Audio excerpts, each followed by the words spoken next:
आप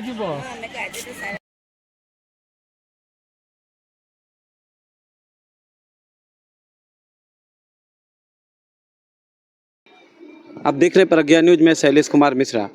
अभी हम लोग कुंडल धाम में स्वामीनारायण मंदिर में आए हुए, जो कि एक अपने आपको दिखाया मैंने, एक गुरु परंपरा और एक जो प्राकृतिक पहले का जो ऋषि मुनियों का चीज़ें जो भगवान राम और ऋषि महात्मा गुरु लोग ने किया था, उसके बारे में हर चीज़ के बारे में दिखाया गया है।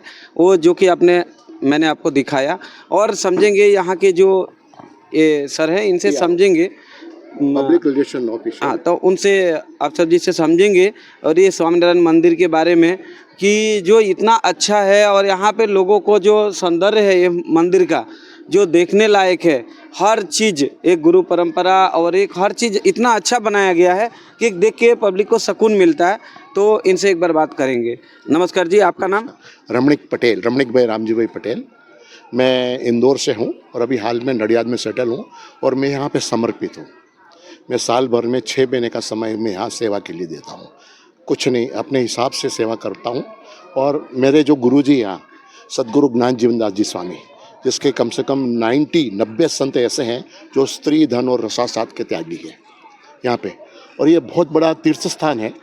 यहाँ पे ये जो महादेव जी आपको दिख रहे हैं सामने बीच में, महादेव मंदिर है यहाँ पे। वो महादेव जी भगवान स्वामीनारायण ने अपने हाथों से उन महादेव जी की स्थापना की और आरती उतारी और कहा कि जो इनके दर्शन करेंगे उसको सेतुबंध रामेश्वर की यात्रा का फल मिलेगा। ये इसकी महादेव जी के दर्शन करने का महिमा है। और सामने आप जो दरबारगढ़ देख रहे हैं, ये राईबा माँ का दरबारगढ़ है। राईबा माँ कौन? जो भगवान स्वामीनारायण के जो गुरु थे रामानंद स्वामी, उनके शिष्य थे। और भगवान स्वामीनारायण ने जब इस संप्रदाय में आने के बाद जब गादी संभाली, रामानंद स्वामी ने अपनी गादी पे उनको बिठाया। इसके बाद उनका जो विचरण था चारों तरफ गुजरात में सब दूर उनका विचरण चलता रहा। और यहाँ पे आके जब राईबा माँ, उनका ये दरबारगढ़ है। उनके दरबारगढ़ में भगवान यहाँ आते थे, रामानंद स्वामी यहाँ रुकते थे। और ये इतना पवित्र स्थान है। भगवान स्वामीनारायण को तो आप जानते ही होंगे। बिल्कुल बिल्कुल। मोर देन 60 टाइम भगवान स्वामीनारायण ने विजिट किया है यहाँ पे। अच्छा। और 250-250 साल पहले दरबारों के दरबारगढ़ कैसे हुआ करते थे, उसका चित्रण जो है, आप जाओगे अंदर दर्शन करने के लिए तो आपको दिखेगा। इसमें 7 कमरे हैं और हर कमरे की विशेषता है।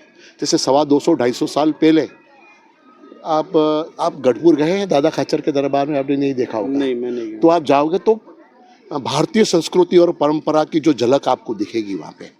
कहीं ऐसा स्थान है जहाँ भगवान भोजन करते थे और गोपियाँ आ जाती थी और घैया आ जाती थी, ऐसा सब माहौल हो जाता था। प्रभु, अभी भी आपको बांसुरी बजाना आती है कि आप भूल गए? तो सखा तो इसी तरीके से बात करेंगे। बड़े ब्रह्मानंद स्वामी कभी भूलते हैं ऐसा? नहीं। तो भगवान श्री कृष्ण की जो मुद्रा थी, ऐसे ऐसे खड़े होते थे और संकल्प किया, हाथ में बांसुरी आई और जो उन्होंने बजाना चालू किया तो ब्रह्मानंद स्वामी मंत्र मुग्ध हो गए।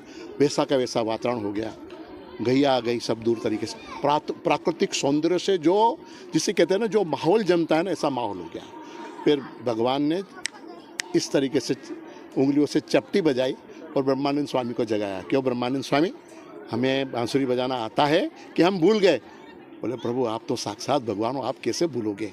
लेकिन मुझे बड़ा अच्छा लगा, मुझे बड़ा आनंद आया। लेकिन प्रभु एक आपसे कृपा है। बोले, क्या? प्रार्थना करता हूँ आपसे कि आपने जो लीला यहाँ पे की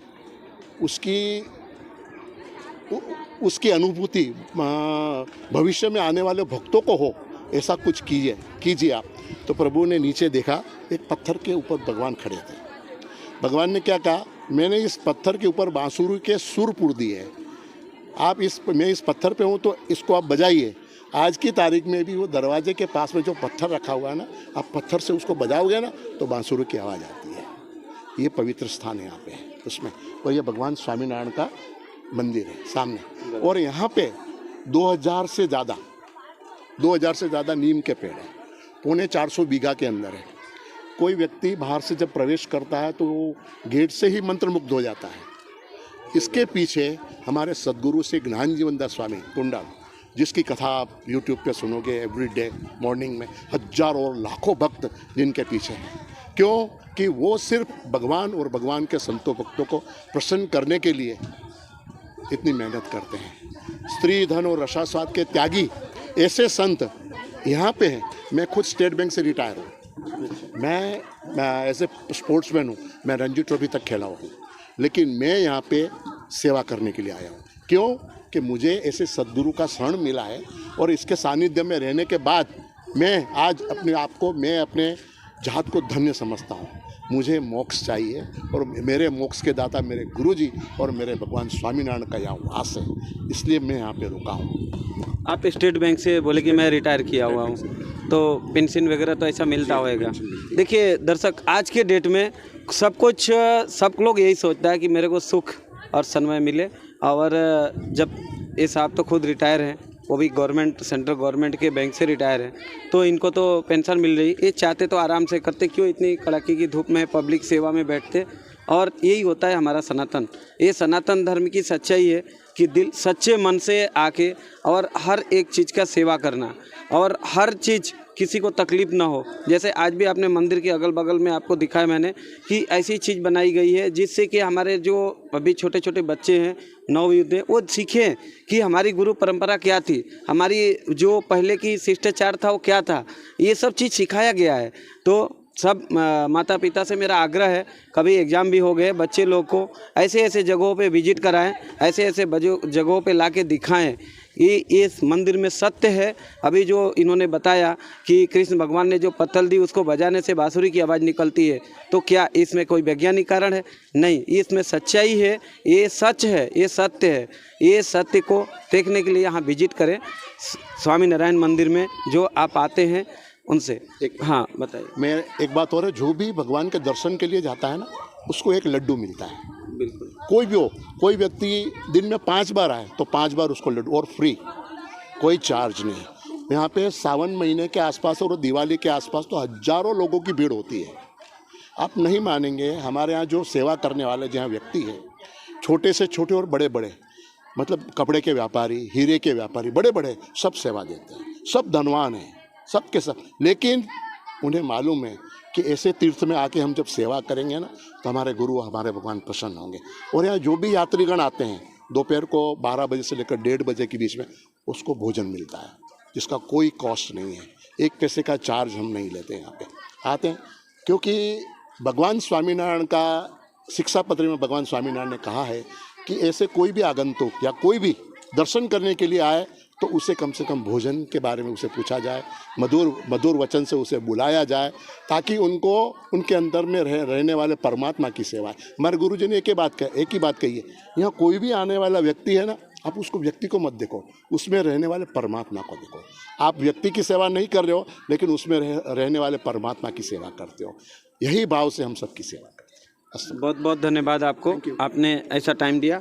दर्शक देखते रहिए, ऐसे ऐसे हर मंदिरों का आपको दर्शन कराते रहेंगे। और यहाँ पे मैं आपको पूछना चाहूँगा, यदि यहाँ पे किसी को दर्शन करना हो तो पब्लिक जैसे दूर से आती है, तो कौन सी स्टेशन से कैसे यहाँ पे आप तक पहुँचे? देखो, यहाँ से गुजरात से काफ़ी कुछ बच्चे, मतलब स्कूल में पढ़ने वाले बच्चे, जब उनकी छुट्टियाँ रहती हैं ना, तो काफ़ी कुछ बच्चे पिकनिक में आते हैं यहाँ पे। यहाँ पिकनिक में आने के बाद जब बच्चे यहाँ बैठते हैं, तो हमारे गुरुजी ने कहा है कि जितने भी बच्चे आए, चाहे दिन में 500, 1000, जितने भी बच्चे आए, उनको हम 5 मिनट बिठाते हैं। 5 मिनट बिठाने के बाद उन्हें हमें बात करते हैं, ताकि उसमें संस्कार हो। सबसे पहला संस्कार तो घर से होता है, इसके बाद स्कूल में होता है, और इसके बाद वो समाज में जाते हैं। लेकिन आने वाली पीढ़ी को हम अगर घर से ही संस्कार नहीं देंगे, तो उसका संस्कार तो कहीं से भी विकसित नहीं होता है। हम एक ही बात कहते हैं कि सबसे पहले भगवान का, आप बिस्तर में आप बैठे हो तो सबसे पहले 11 नाम भगवान के लो, जिससे भी आप मानते हो 11 नाम भगवान के लो। इसके बाद आप जब नहा धो के तैयार हो जाते हो तो अपने माता पिता के दर्शन करो, उसके चरण स्पर्श करो। इसके बाद नाश्ता करने के बाद जब आप स्कूल जाते हो तो स्कूल में गुरुजनों का आदर से नमस्कार करो। ये संस्कार हम लोग सिखाते हैं यहाँ पे, क्योंकि कई ऐसे हैं, क्योंकि ये तीर्थ है, यहाँ पे एक भगवान का नाम लोगे तो करोड़ों भगवान के नाम लेने का फल है। भगवान ने कहा है कि जब आप भगवान का नाम घर पे लेते हो एक, तो उसका फल अलग है, किसी नदी और पवित्र स्थान पे लेते हो तो 10 गुना फल मिलता है। लेकिन कोई ऐसा तीर्थ है जहाँ भगवान ने कई लीलाएं करी, वहाँ अगर आप एक नाम लोगे तो उसका अनंत गुना फल मिलता है। कम से कम हम आके उसको भगवान की धुन कराते, राम कृष्ण की, सभी की, स्वामीनारायण की धुन कराते, ताकि कम से कम जब भी वो बड़े होंगे तो उसको लगेगा कि हम बच्चे थे तो हम आए थे यहाँ पे, हमारे दादाजी ने हमको यह संस्कार दिया था। संस्कार, ये जो धाम है ना, संस्कार बच्चों के अंदर। यहाँ पे आने के लिए कौन सा स्टेशन पे उनको आना पड़ेगा? यहाँ पे देखो, एक सारंगपुर यहाँ पे फेमस है। हाँ, सहारनपुर जो बजरंगबली के पास आते हैं बोटाट जंक्शन से, वो स्टेशन, रेलवे स्टेशन जो बोटाट है, वहाँ से आप सहारनपुर आते हैं, फिर आप सूर्यदेव और शनिदेव ये मंदिर भी दर्शन करते हैं, और सबसे फेमस स्वामी नारायण मंदिर भी, जहाँ पे कि पूरा हर चीज़ का प्रदर्शन किया गया, हर चीज़ दिखाया गया, और मंदिर भी है जो इन्होंने सब यहाँ की विशेषताएँ भी बताई। तो अपने बच्चे के अंदर, अपने जो बच्चे हैं उनको न फिल्म दिखाना, न गार्डन घुमाना, इधर सब कुछ है, यहाँ लाइए, बच्चे के अंदर संस्कार भी भरेगा और उनको एक सब बुद्धि भी मिलेगी कि उनको अपने जीवन में क्या करना है, अपने माँ बाप के साथ कैसे रहना चाहिए। गुरु परंपरा दिखाई गई है, माँ बाप के बारे में दिखाया गया है, हर चीज़ वो सीखेंगे कि हमारे को कैसे रहना चाहिए। क्या होता है, कभी कभी बच्चे गलत इसमें पढ़ के अपने नेचर को भूल जाते हैं, अपने शिष्टाचार को भूल जाते हैं। कई अभी मॉडर्न ज़माने में माँ बाप और गुरु क्या होता है वो सब भूल जाते हैं और रास्ते भटक जाते हैं। इसलिए ये सब जगहों पे घुमाइए, तो घुमाने से क्या बच्चे का सुबुद्धि आएगा और उनको अच्छा बुद्धि आएगा और सीखेंगे, अपने सनातन धर्म के शिष्टाचार में रहेंगे। देखते रहिए प्रज्ञा न्यूज़। बहुत बहुत धन्यवाद सर, वापस मिलेंगे आपसे।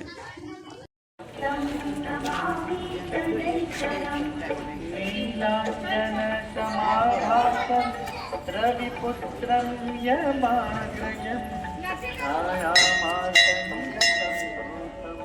तं नमामि शनैश्चरम्।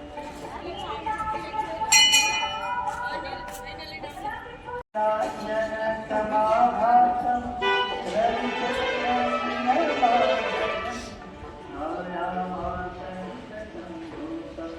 तं नमामि शनैश्चरम्।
Ernie?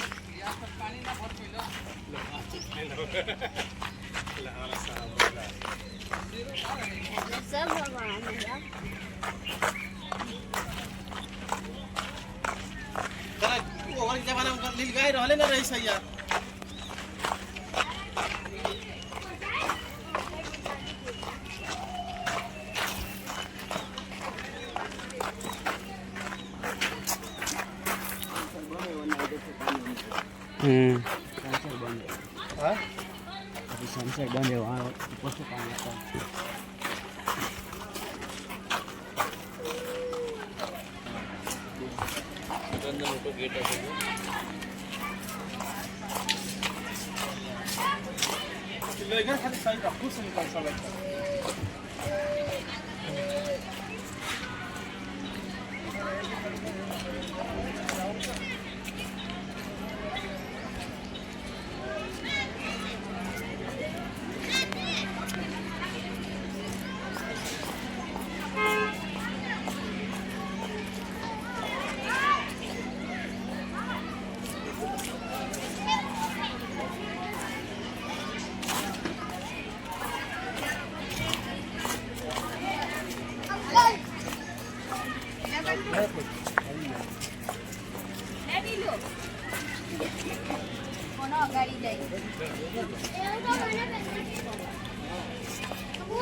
हाँ पेड़ पर मोटी मोटी बतानी है।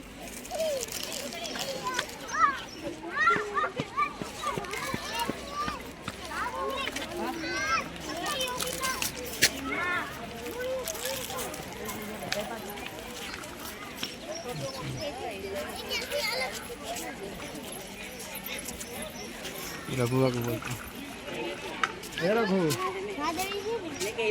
ले जीबो ले जीबो ऊपर से खाते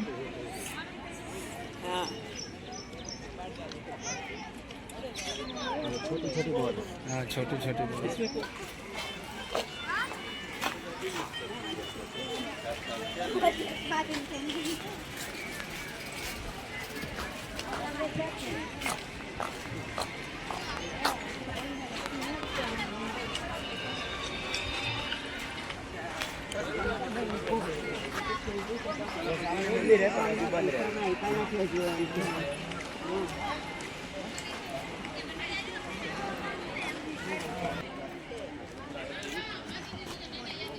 मंदिर बंद ये 4 बजे के बाद खुलता है।